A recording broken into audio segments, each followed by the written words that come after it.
Chapter 8. In the Garden. In June, the weather was hot. One evening, I walked into the garden. Mr. Rochester was there too. "Do you like this house, Jane?" he asked. "Yes, sir," I replied. "Soon, Adele will go to live at a school, Jane," he said. "Then I will not want a governess here. Will you be sad then, Jane? Will you leave Thornfield Hall?" "Leave?" I said quickly. "Must I leave Thornfield?" "My dear." Mr. Rochester stopped. He was silent for a moment. Then he said, "I am going to be married soon." "Oh, sir," I said, "then I must go far away from Thornfield, far away from you, sir." I started to cry. "I will always remember you, Jane," Mr. Rochester said. "Will you forget me?" "No, sir," I replied. "I will never forget you. I don't want to leave Thornfield, sir. I don't want to leave you." "Don't leave, Jane," Mr. Rochester said. "Stay here." He smiled at me. "I must not stay here, sir," I said. "You are going to marry Miss Ingram. I am poor. I do not have a pretty face. But I have a heart. It is a loving heart, sir." "Jane, I am not going to marry Miss Ingram," Mr. Rochester said. "She is rich. She is beautiful. You are poor. You are not beautiful. But I want to marry you. Will you marry me, Jane?" For a moment, I could not speak. At last, I asked, "Do you love me, sir?" "I do," he replied. "Then, sir, I will marry you," I said. And Mr. Rochester kissed me. "My dearest Jane," he said, "nothing can stop our marriage now. We will be married in a month, Jane." We kissed again. Then I said good night, and I went into the house. I went upstairs to my room. Later, I remembered my Uncle John Eyre's letter. "I will write to him in Madeira," I said to myself. "I will tell him about my marriage to Mr. Rochester. I am very happy. My uncle will be happy too." 4 weeks passed. Mr. Rochester was going to buy me many beautiful things. He was going to give me many presents. But I did not want these things. "No, Edward," I said. "I am not beautiful. I don't want beautiful things. I want you, Edward." It was the month of July. 2 days before our wedding day, Mr. Rochester went away. "I will return tomorrow," he said. "I love you, Jane." That night, I went to my bedroom early. My wedding dress and my wedding veil were in my room. I looked at them. "In 2 days, I will be Jane Rochester," I said to myself. Then I went to bed. But I did not sleep well. The next day, Mr. Rochester returned. He looked at me carefully. "What is wrong, Jane?" he asked. "Your face is pale. Are you frightened?" "I had a very strange dream last night," I said. "It was a dream about this house. But in my dream, Thornfield Hall had no roof. The walls were burnt. They were black. In my dream, I tried to find you, but you were not in the house. Are you afraid of a dream, Jane? Mr. Rochester asked. No, Edward, I replied. But I woke up from my dream. There was a woman in my room. She was tall and heavy. She had long black hair. The woman was holding a candle, I said. She put the candle by my mirror. She put my wedding veil over her head, and she looked in the mirror. Then I saw her face. It was a strange, terrible face, Edward, I said. Suddenly, the woman tore my veil into 2 pieces. She threw the pieces on the floor. What happened next? Mr. Rochester asked. The woman held her candle near my face, I replied. She looked at me, and she laughed. Then she went away. This happened in your dream, Jane, Mr. Rochester said. It did not happen in my dream, Edward, I said. This morning, my wedding veil was on the floor of my room. It was torn. It was in 2 pieces. But the woman did not hurt you, Jane, Mr. Rochester said. Sleep in Adele's room tonight, my dear. You will have no more bad dreams.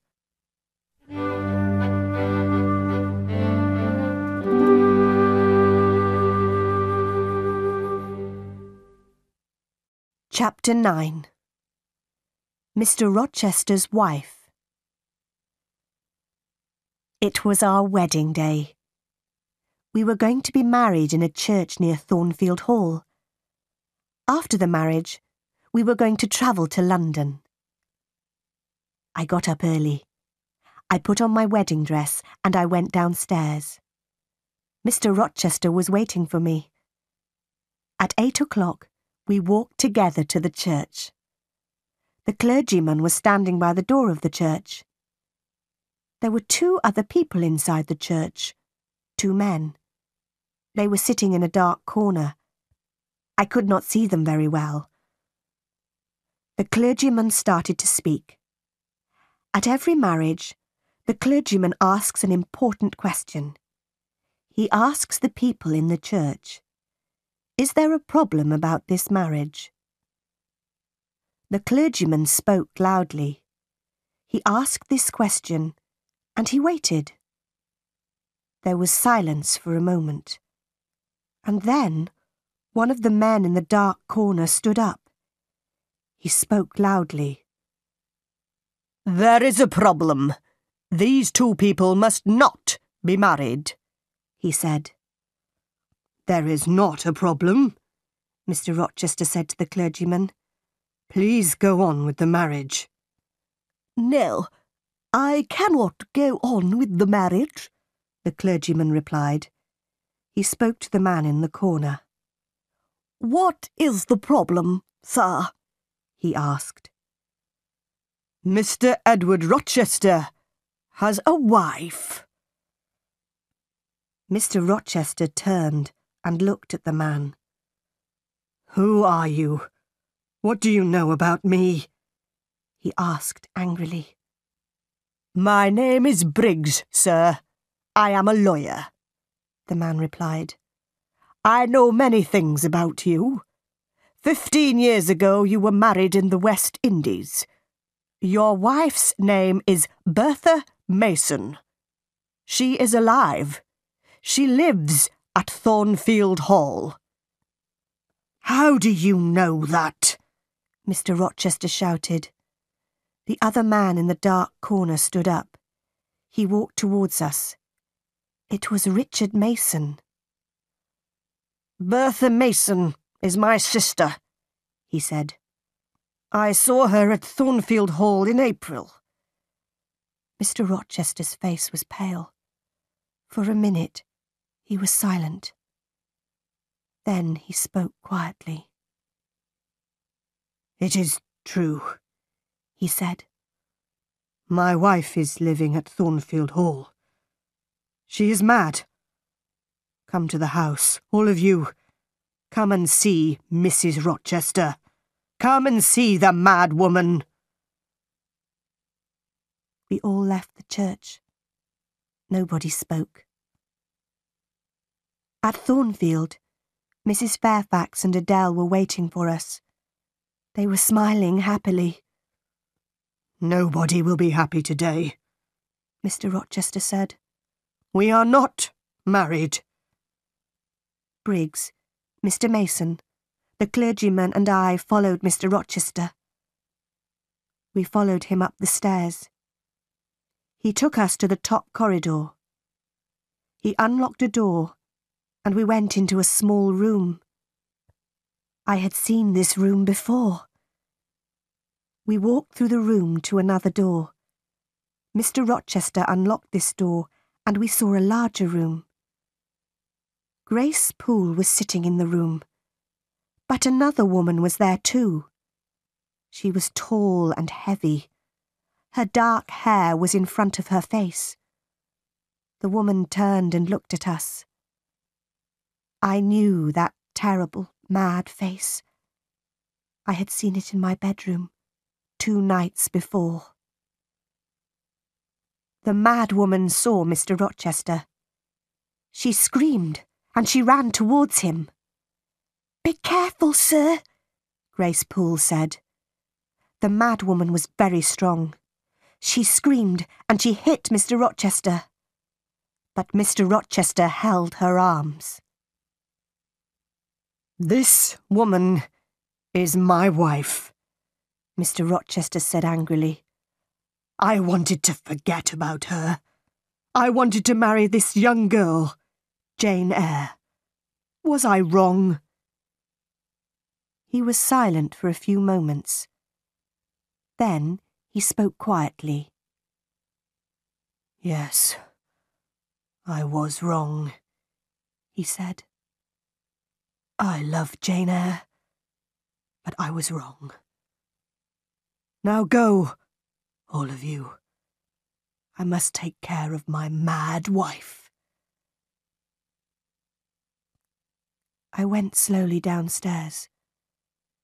Mr. Briggs, the lawyer, spoke to me. I am sorry for you, Miss Eyre, he said. You did nothing wrong. Your Uncle John Eyre is sorry for you too. He read your letter. And then he met Richard Mason in Madeira. Your uncle is dying, Miss Eyre. He could not come to England. He sent me here. He wanted me to stop this marriage. I did not answer. I went to my room, and I locked the door. I took off my wedding dress. I put on a plain black dress. I lay down on my bed. I am Jane Eyre today, I thought. I will be Jane Eyre tomorrow. I will never be Jane Rochester.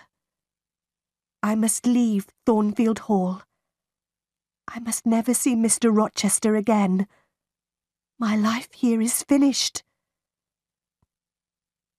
Many hours later, I got off the bed. I unlocked my door. Mr. Rochester was waiting outside my room. You are unhappy, Jane, he said. I am very, very sorry. Jane, we will leave Thornfield. We will go to another country. We will be happy again. I cannot be your wife. I cannot live with you, I said. I must leave you, Edward. Listen, Jane, Mr. Rochester said. My father wanted me to marry Bertha Mason. Her family was very rich. I married her. My father was happy. But I was not happy. Bertha was mad, and she was a bad woman. Nobody told me about her. She was married to me, but she met other men. She was drunk every day. She tried to kill me many times. After 4 years, I brought Bertha here to Thornfield Hall, Mr. Rochester said. Then I went away. Grace Poole took care of Bertha. I met other women. One of them was a French singer. She was Adele's mother. Adele is my daughter, Jane. But I did not love the French singer. I did not love anybody. I came home to Thornfield Hall. Then you came here and I loved you. I will always love you. Please stay with me, Jane. No, Edward, I said. I am going away.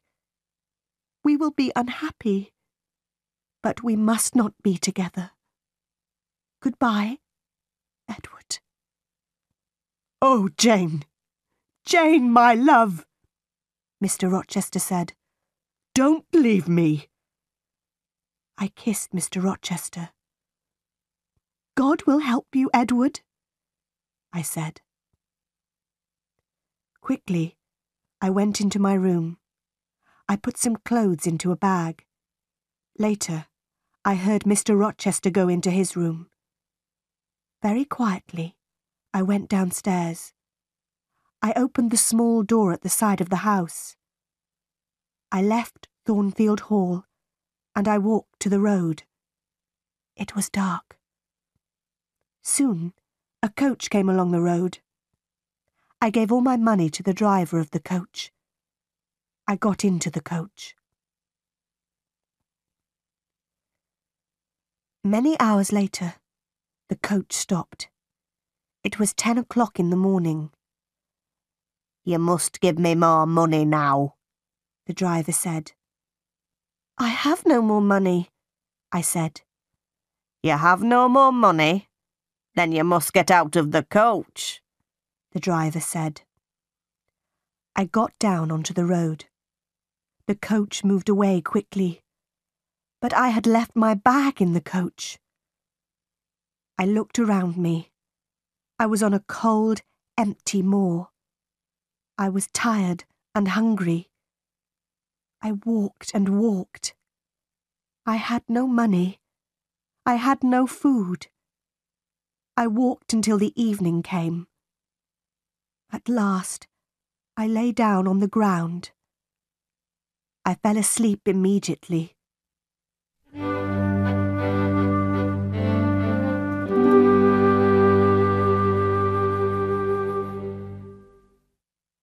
Chapter 10. Moor House. The next morning, I woke late. I walked along the road for many miles. It started to rain. Soon my clothes were wet. I saw no one. I walked on the moor all day. In the evening, I was very tired again. I must sleep soon, I thought. Where shall I sleep? Then I saw a light. I walked slowly towards it. The rain was falling heavily. But I saw a house near the road. I walked up to the house. I knocked on the door. I waited, but nobody opened the door. I stood outside the house. I was very cold and very tired. I could not move. I am going to die here, I said. Then I heard a young man's voice. The man was standing behind me. No, you will not die at Moor House, the man said. Then he unlocked the door of the house. He took me into the house. He took me into a warm sitting room. Please sit down, he said. 2 pretty young women came into the room. Give this poor woman some food, Diana, the young man said. Give her some dry clothes, Mary. Then he spoke to me again. My name is St. John Rivers, he said. These are my sisters, Diana and Mary. What is your name, young woman? My name is Jane Elliot, I said. I closed my eyes. Jane is very tired, Diana said. She must go to bed now. I stayed in bed at Moor House for 3 days. Diana and Mary Rivers were governesses. They were staying at Moor House for a few days. St. John, their brother, was a clergyman. They were very kind to me. Soon we were good friends. One day, St. John asked me about my life. I was a governess too, I told him. And I told him about Lowood School. But I did not tell him about Thornfield Hall. I did not tell him about Mr. Rochester. I want to work, St. John, I said. Will you help me? I have a plan, St. John said. A few miles from here, there is a village. Many of the girls in the village cannot read or write. I am going to pay for a girls' school in the village, but I must find a teacher for these girls. I will teach them, St. John, I said. Good, he said. There will be a small house next to the school. You will live there. 3 days later, a letter arrived for St. John. Diana, Mary, our Uncle John is dead, he told his sisters. But we will not have any of his money. He gave the letter to his sisters. They read it. Uncle John was our mother's brother, Diana told me. He was very rich, but he has given all his money to another niece. We do not know her. Soon I went to live in the village. I lived in the house next to the school. Every day I taught the girls. My pupils worked hard. But I was not happy. Every day I thought about Edward Rochester. Does he think about me? I asked myself. 4 months passed. One day, St. John Rivers came to my house. He was holding a letter. He was worried. What is wrong? I asked.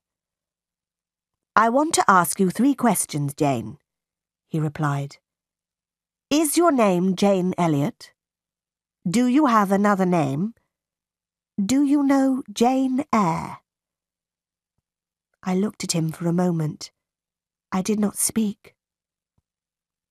I have some news for Jane Eyre, St. John said.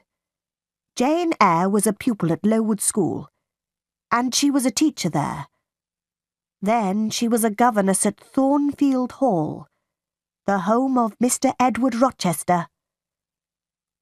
How do you know this? I asked. What do you know about Mr. Rochester? How is he? I don't know, St. John said. This letter is from a lawyer. The lawyer tells a story about Mr. Rochester. Mr. Rochester had a mad wife, but he tried to marry Jane Eyre. She left Thornfield. Now this lawyer, Mr. Briggs, is trying to find her. I will tell you the truth, St. John, I said. My name is not Jane Elliot. My name is Jane Eyre, and I was a governess at Thornfield Hall. I know Mr. Rochester. Did Mr. Briggs write anything about Mr. Rochester? No. The letter is about you, Jane, St. John said. Your uncle, John Eyre, is dead. John Eyre has given you £20,000. You are rich, Jane. But why did Mr. Briggs write to you? I asked. My mother's name was Eyre, St. John said. "She was your father's sister, Jane." "Then you, Diana and Mary are my cousins," I said. I thought carefully for a moment. "Write to Diana and Mary," I said. "They must come home. I will give all of you some of Uncle John's money." The next day, I wrote to Mr. Briggs. I gave St. John, Diana and Mary £5,000 each. I wrote to Mrs. Fairfax too, but she did not reply. 6 months passed. I heard nothing from Thornfield Hall. I heard nothing about Mr. Rochester. Then, one day, I was walking on the moor. Suddenly, I heard a voice. There was nobody on the moor, but the voice was calling my name. "Jane, Jane, Jane." "That is Mr. Rochester's voice," I said to myself. Then I shouted, "I am coming, Edward! I am coming!" I ran to Moor House. I spoke to my cousins. "I am going to Thornfield Hall tomorrow," I told them. I began my journey the next day.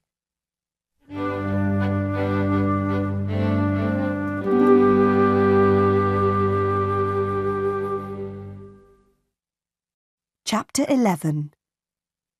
My story ends. 2 days later, I got out of a coach. I was standing on the road near Thornfield Hall. I ran across the fields. Was Mr. Rochester at Thornfield? Was he ill? And then I saw the house. The house had no roof. Its walls were burnt and black. Nobody was living there. I looked at the burnt black house. I had seen this before. I had seen it in a dream. I was frightened. Where was Edward Rochester? I went to the village of Eyre. I asked about Thornfield Hall. I asked about Mr. Rochester. 3 months ago, there was a fire at Thornfield Hall, a man told me. The madwoman burnt the house. She was Mr. Rochester's wife. Was Mr. Rochester in the house? I asked. Yes, he was there, the man replied. He tried to save his wife's life. He went into the burning house. But the madwoman jumped from the roof. She died. Was Mr. Rochester hurt? I asked quickly. Yes, he was badly hurt, the man said. He is blind. He can't see. And he has only one hand. Where is he? I asked. Where is he?